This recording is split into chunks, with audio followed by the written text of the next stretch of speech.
Goeiedag, ek groet jou in die wonderlike naam van Jesus Christus. My naam is Dominee Willem Lou en ek is van Miederpark gemeente in Potchefstroom. En ek wil met jou gesels oor die tema oorwinning is moontlik. Oorwinning is moontlik. Ons skriflesing kom uit Joshua 1 verse 1 tot 9 en ek lees vir jou voor uit die woord van die Here. Na die dood van Moses, die dienaar van die Here, het die Here vir Joshua seun van Nun en assistent van Moses gesê: Moses my dienaar is dood. Maak jy nou gereed en trek deur die Jordaanrivier, jy en hierdie hele volk. Gaan na die land toe wat ek aan hulle die Israeliete gee. Soos ek vir Moses gesê het, gee ek aan julle elke plek waar julle kom. Vers 5. Solank jy lewe sal niemand bestand wees teen jou nie. Soos ek by Moses was, so sal ek by jou wees. Ek sal jou nie in die steek laat nie, jou nie verlaat nie. Wees sterk, wees vasberade, want jy moet hierdie volk die land in besit laat neem wat ek met 'n eed aan hulle voorvaders beloof het. Wees veral sterk en baie vasberade in die uitvoering van die wet wat my dienaar Moses jou beveel het. Moet daarvan nie links of regs afwyk nie. Dan sal jy voorspoedig wees waar jy ook al gaan. Hierdie wetboek moet die rigsnoer wees vir alles wat jy sê. Oordink dit dag en nag en sorg dat jy alles uitvoer wat daarin geskryf staan. Dan sal jy slaag in wat jy moet doen. Jy sal voorspoedig wees. Ek self gee jou die opdrag. Wees sterk, wees vasberade. Moenie skrik nie, moenie bang wees nie, want ek, die Here jou God, is by jou, oral waar jy gaan. Tot sover ons skriflesing.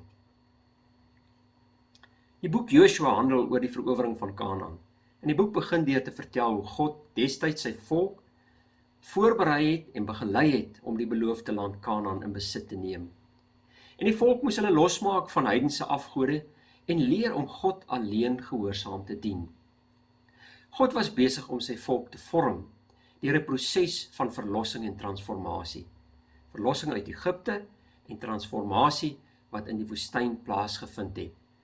Hy het hulle gereed gemaak vir die nuwe Kanaan. Dis meer as blote geskiedenis en meer as eenvoudige aantekeninge van veldslae en suksesse uit die verlede. Dit vertel die verhaal hoe God sy volk byeenbring en hulle karakter vorm en hulle leer om hom gehoorsaam te volg. En ons kan vandag nog steeds uit hierdie verhaal leer. Paulus skryf jare later in 1 Korintiërs 10 vers 11. Die volk het hierdie dinge oorgekom. As 'n voorbeeld vir ons is dit opgeskryf en as 'n waarskuwing vir ons. Die meeste Christene weet dat hulle geroep is tot 'n oorwinningslewe, maar baie min leef daardie oorwinningslewe in die praktyk.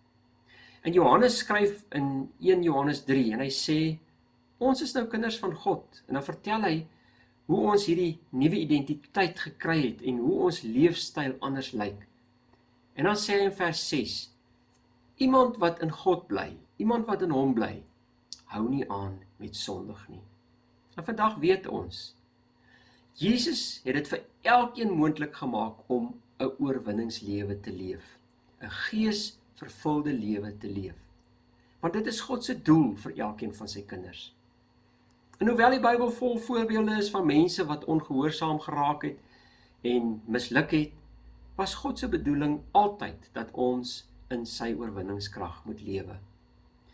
En nou die boek Joshua illustreer vir ons hierdie oorwinning is moontlik deur spesifieke beginsels te beoefen.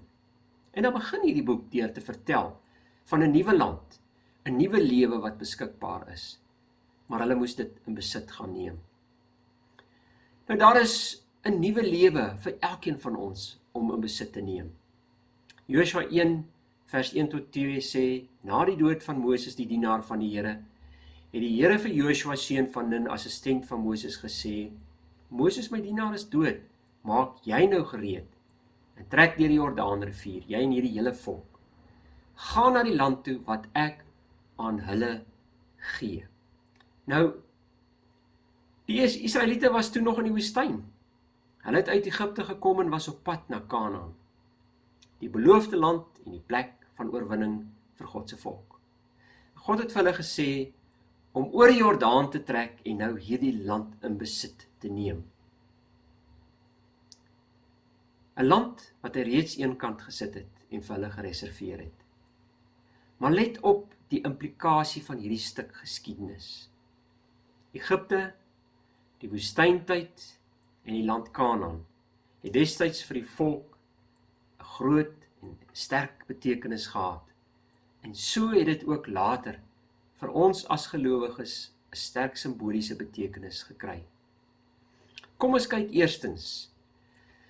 Egipte verteenwoordig die toestand van onderdrukking en verlorenheid van die Israeliete. In Egipte het die wrede Farao die volk Israel oorheers en as slawe behandel en onderdruk. Egipte verteenwoordig 'n beeld van onderdrukking en slawerny en afgode. 'n Beeld van die lewenstyl van verlore mense, wat deur sonde gebind word en deur die bose as slawe gevange gehou word. Maar God kom in sy genade om Israel te verlos van hierdie bose onderdrukker, die Farao en die heidense afgode. En onthou jy, voor die uittog word 'n paaslam geslag. En die bloed van hierdie lam het die Israeliete beskerm, sodat hulle eersgebore seuns nie daardie nag sou sterf nie. En die bloed van hierdie lam wys heen na Jesus Christus, die paaslam, wat op Golgotha sou sterf en ons deur sy bloed sou verlos. Die paaslam maak die verlossing uit Egipte moontlik. Vandag kan ons vanuit die Nuwe Testament terugkyk en weet ons, Jesus Christus is die paaslam. Die Here het sy volk met sy bloed beskerm en hulle verlos en deur die Rooi See laat trek om hulle vry te maak van die mag van Farao. En op 'n tyd was ek en jy ook gebind deur sonde. Ons was ook slawe van sonde en ook gebind deur die bose magte in hierdie wêreld. Maar Jesus het die prys aan die kruis betaal vir ons sondes en ons vrygemaak. En hy het ons bevry en vir ons 'n geleentheid gegee om 'n nuwe lewe te begin. Maar die woestyntyd verteenwoordig ook 'n lewe in die vlees. Baie Israeliete wat Egipte verlaat het dit nooit tot in Kanaan gemaak nie. Hulle het vir die res van hulle lewe in die woestyn rondgedwaal. Hulle het nooit in besit geneem wat God aan hulle gegee het nie. En die woestynlewe kan in hierdie verhaal ook die simbool van ons eie ongehoorsaamheidslewe aan God wees. Ons vleeslike lewe. God het nie bedoel dat ons in die woestyn moet leef nie. Mense wat ongehoorsaam aan God leef en nie sy raad volg nie, val simbolies gesproke in die woestynlewe vas. Hulle stap nooit Kanaan binne nie en beleef nooit die volle seën van alles wat God vir hulle voorberei het om te ontvang nie. Kanaan aan die ander kant herinner ons aan die beloofde land, die land wat oorloop van melk en honing wat God vir ons wil gee.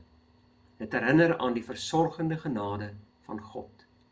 Die volk Israel het in Egipte in slawerny geleef, maar God wil hulle bevry van daardie onderdrukking en hy wil hulle lei na 'n plek waar hulle vry en oorwinnend kan leef en vir God alleen kan dien. Kanaan verteenwoordig ook rus. Die boek Hebreëus noem dit die land van rus. Dit beteken nie rus van werk af nie, maar eerder rus terwyl jy werk. Jesus het gesê, kom na my toe en ek sal julle rus gee. Die Israeliete het uit Egipte gekom, maar hulle het geen rus gehad nie. Hulle het in die woestyn rondgedwaal.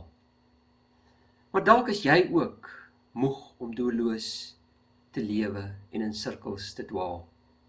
Dalk voel jy ook moedeloos en verslaan. Jesus Christus het gekom om 'n nuwe lewe vir ons elkeen moontlik te maak. En as jy Jesus se rus wil beleef, dan moet jy die woestyn verlaat en Kanaan toe gaan. Kanaan verteenwoordig die nuwe werklikheid. Tot op hierdie tydstip het die volk van Israel net gesprekke en beskrywings van Kanaan gehad, maar hulle het nog nooit Kanaan gesien en ontdek nie. Sommige was al lank in die woestyn, so lank dat hulle begin dink het dat die lewe in die woestyn die normale lewe is, dat 'n mens maar so moet lewe.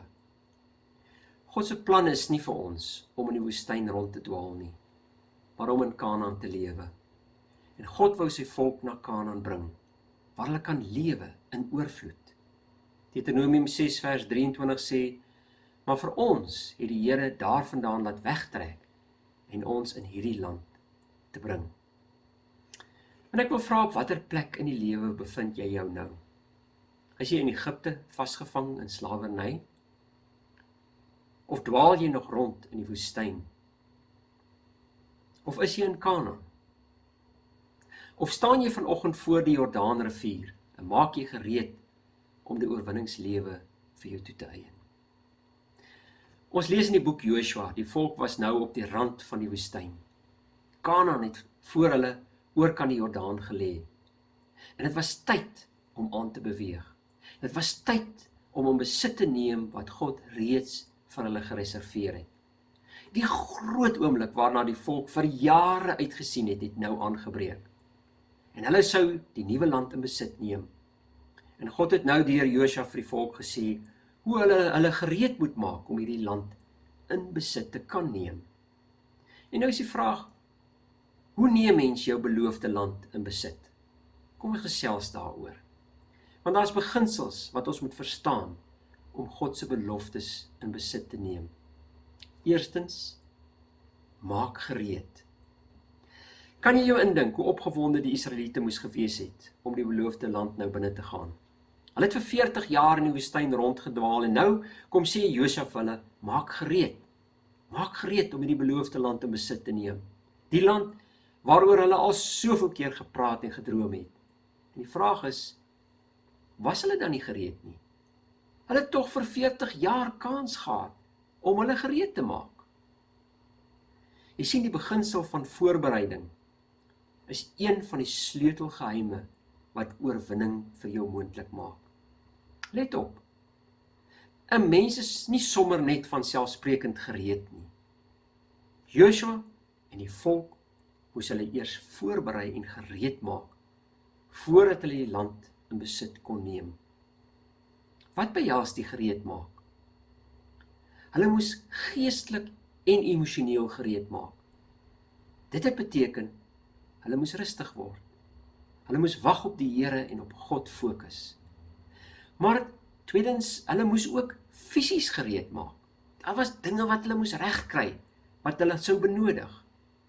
En ons moet ook leer dat dit noodsaaklik is om eers op die Here te wag, voordat ons enigiets in God se naam of krag aanpak. Ons moet verstaan dat wagtyd nie noodwendig vermorste tyd is nie. Dit is die tyd wanneer ons eie planne eenkant toe moet skuif en in afhanklikheid op God moet wag. Ons moet leer om na God se wil te vra en na sy raad te soek. Om op die Here te wag beteken om jou af te sonder van dinge wat jou aandag kan aftrek. In die wagtydperk leer ons om ons oor fyn in te stel op God se gees. Ons leer om God se stem te onderskei. Ons leer om sensitief te word vir die leiding van die Heilige Gees. Ja, iemand wat begeer om God se raad te kry, sal ook sy leiding volg en sal uitkom by die plek wat God vir hom gereed gemaak het. En tweedens word daar gesê, gaan. Gaan. Baie mense maak beloftes vir God, om God te dien. Maar as die dag en die uur aanbreek waarop hulle moet gaan, dan het hulle baie verskonings. Dit is maklik om verskonings te maak. Dit is gerieflik om in jou gemaksone tuis te bly. Die Here het egter gesê, iemand wat sy hand aan die ploeg slaan en bly omkyk, is nie werd om hom te volg nie.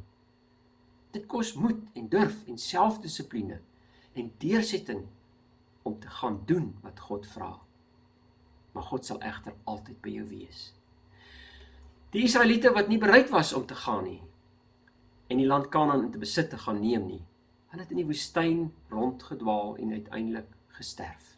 'n Hele generasie het uitgesterf. En God het 40 jaar geduldig gewag vir 'n nuwe generasie wat bereid sou wees om te staan, op te staan en te gaan. En Jesus het kort voor sy hemelvaart ook vir sy disippels gesê, gaan dan na alle nasies toe en maak die mense my disippels. En onthou, ek is by julle. Jy sien hierdie opdrag om te gaan, geld vandag nog ook vir my en jou. En derdens, ons moet gaan om te oorwin. God gee die belofte van oorwinning. Let op vers 3 tot 5. God sê, elke plek waar Israel kom, sal hy aan hulle gee.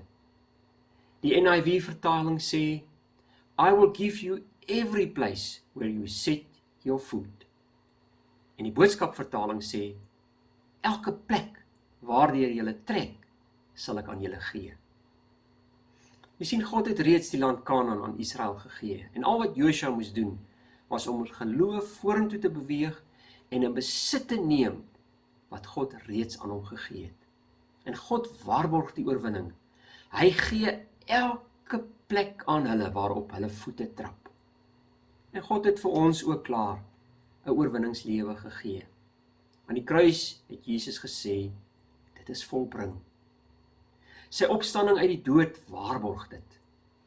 En God het dit vir ons moontlik gemaak om oorwinnend oor sonde te leef.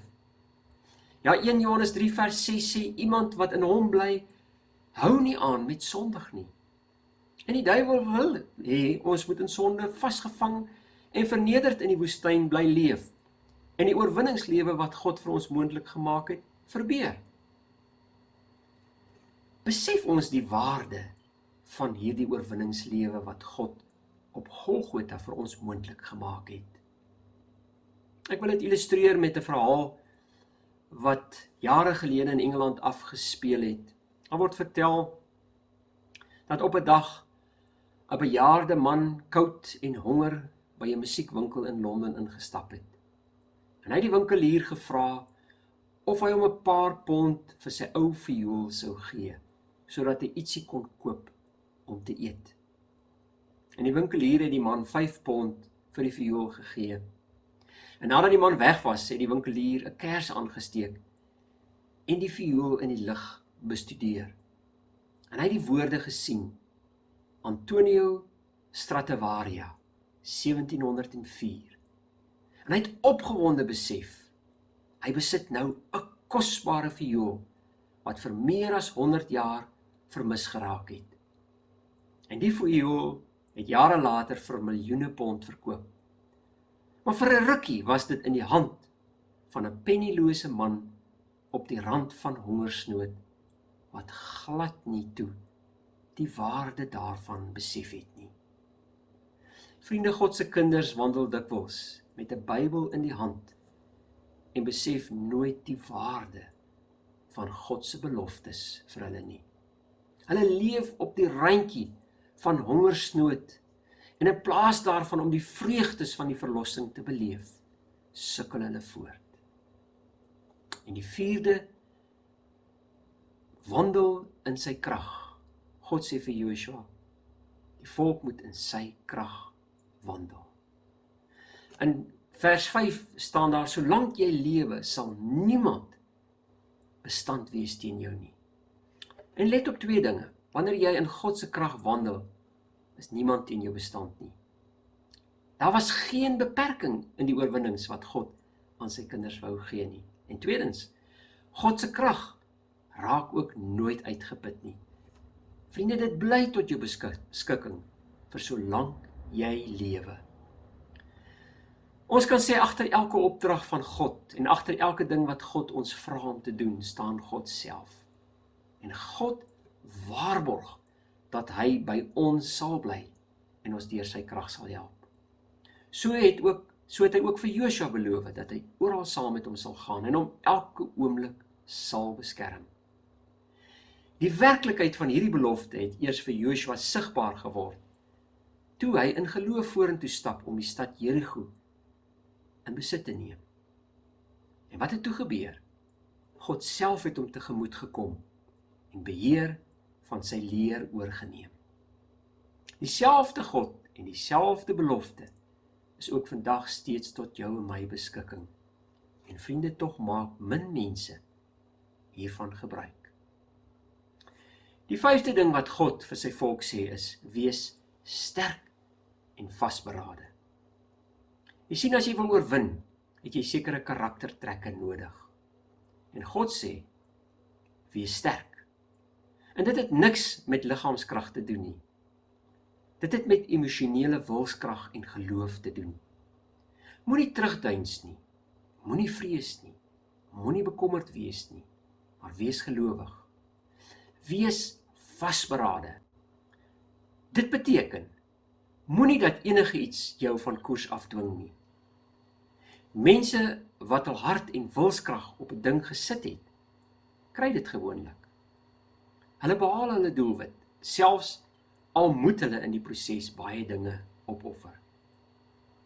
En soms skrik mense in hulle geloofslewe vir die geringste teenstand of onvoorsiene gebeurtenis. Maar die boodskap is duidelik. Moenie skrik nie, moenie bang wees nie. Wees vasberade en druk deur. Die lewe is nie 'n naloop nie, maar 'n lang afstand wedloop. Dit help nie jy is net vir 'n kort rukkie gewillig en dapper nie. Nee, jy is deur Jesus se bloed gekoop. Jy lewe nie meer vir jouself nie. Jy het hom lief en jy lewe passievol vir hom alleen. En 16 sê die Here, beoefen dan die woord. In Josua 1 vers 7 tot 8 staan, alles wat in daardie wetboek staan, moet uitgevoer word. Vriende, die Bybel is vandag ons wetboek. Die Bybel is die riglyn hoe ons moet lewe. Daarvan mag ons nie na regs of links afwyk nie. Oordink dit dag en nag en sorg dat jy alles uitvoer wat daarin geskryf staan, sê die Here. Nou wat beteken dit in die praktyk? Dit beteken, ons moenie net die Bybel lees soos 'n storieboek nie. Ons moet dit lees met die doel om dit prakties uit te leef. En wanneer jy die woord oordink, daaroor nadink en mediteer, sal dit jou gedagtes al meer vul en uiteindelik veroorsaak dat ons die woord van God begin lewe. Jy kan vandag maklik onderskei wie in die woord van God glo en wie nie. Die persoon wat die woord van God doen, is die persoon wat die woord van God glo. Maar die persoon wat nie volgens die woord lewe nie, glo dit nie regtig nie. Jesus het gesê, wie my gebooie het en dit bewaar, dit is hy wat my lief het. En wie my lief het, sal my Vader lief hê, en ek sal hom lief hê en my aan hom bekend maak. Onthou, eers wanneer jy God se woord gehoorsaam doen, sal jy sy krag en teenwoordigheid in jou lewe beleef. Jy gaan die grootste waarde uit jou Bybel kry, wanneer jy die Bybel sistematies deurlees en bestudeer. Dit tydig en ontydig, dag en nag oordink. Letterlik, dit moet gedurig in jou gedagtes en denke wees. Dit moet jou wese deurdrenk. En dan, vriende, moet jy dit wat daarin staan, daagliks prakties doen. Die woord word dan uiteindelik die rigsnoer vir al jou besluite en dade en vir al jou gesprekke. Jy kan die woord van God met autoriteit verkondig, want daar is krag in die woorde van God. Spreek dit, leef dit, glo dit. Jesus het die woord uitgespreek teen Satan, en so moet ons ook. En Jesus het die woord prakties met sy lewe gedemonstreer, en so moet ons ook. Die woord van God is lewend en kragtig, want Jesus is die woord en hy lewe. Hierdie Jesus en sy woord is vandag ook tot jou en my beskikking. Laat ons die oorwinningslewe wat Jesus vir elkeen van ons moontlik gemaak het, laat ons dit in besit neem, en laat ons dit leef, en laat ons dit geniet. En die verhaal sluit af waar Joshua die beamptes beveel om deur die kamp te gaan, en vir die mense 3 dinge te sê. Eerstens, maak vir julle padkos gereed. Hoor jy dit? Berei voor, maak gereed. Tweedens sê hy, want oor 3 dae trek julle deur die Jordaan. Hoor jy dit? Die opdrag, trek, gaan. En derdens, gaan neem in besit wat die Here julle God aan julle as 'n besitting gee. Hoor jy dit? Gaan neem in besit. Eien dit vir jou toe wat God reeds vir jou gegee het. En terloops, waarom oor die 3 dae trek. Wat is die betekenis van 3 dae? Hierdie getal van 3 dae het 'n sterk simboliese betekenis. Dit gaan oor die krag van God en dit verwys na Jesus se opstanding en oorwinning oor die dood, waarin ek en jy ook deel. Jesus was 3 dae in die graf. Jona was vir 3 dae in die buik van die groot vis. Abraham en Isak het vir 3 dae na berg Moria gegaan. En Josua moes vir die volk Israel sê, oor 3 dae trek julle die beloofde land binne.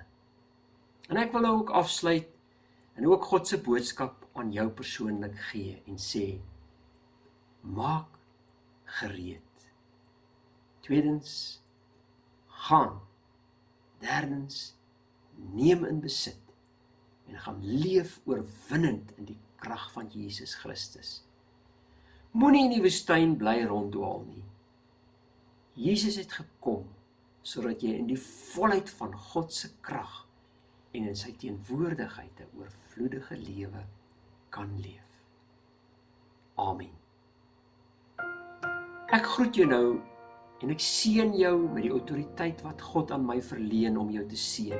Maar ek wil vir jou vra, nadat ek hierdie seën oor jou uitgespreek het, sal jy asseblief vir jou gaan afsonder in gebed en baie eerlik met God praat.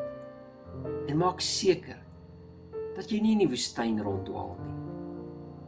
Maak seker dat jy ontvang wat God vir jou wil gee. Ontvang dan nou die seën van die Here. Die Here is voor jou om jou pad gelyk te maak. Die Here is langs jou om jou in sy arms toe te vou. Die Here is agter jou om die aanvalle van die bose af te slaan. Die Here is onder jou om jou te dra as jy mag val. En die Here is rondom jou om jou te beskerm. Die Here is bokant jou om jou te seën. En die Here is binne in jou om jou te lei met sy Heilige Gees. Die drie-enige God is by jou van nou af tot in ewigheid.